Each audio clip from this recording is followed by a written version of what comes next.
Hey, this is Rich over at TVP Live with another quick tips tutorials brought to you by Adobe Photoshop Elements Tutorials Group. And let's jump right into today's poster. I want us to know how to get rid of these glasses.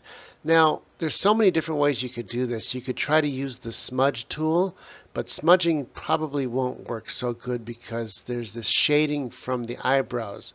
You could also try to use the clone stamp tool, but I have a feeling it's gonna not work so well. If I go ahead and hit Alt and click here and try to cover it here, you can see it's too close to everything else and it's not going to work all that well. In this case, what you want to do is use the content aware fill tools. So I'm going to zoom in really close, and first I'm going to grab a polygon and I want to basically cut out what it is that I want to cut out, but leave a little bit of extra space on each side. So I just kind of go ahead and use this polygon tool and cut along the edges here, or actually draw, not cut. I don't want to get too close to other portions because it will end up turning that portion into those other colors.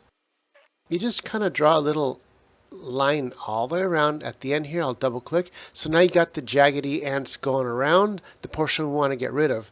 And all you do is go up to here to edit, go to fill selection, make sure that the blending mode is set to normal, opacity is 100%, and change this to content aware.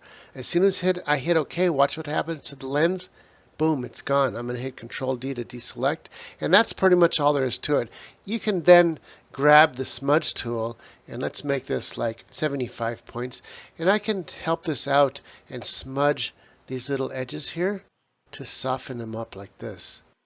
See, I'm smudging out the little sharp lines that were left over from the last tool that we used.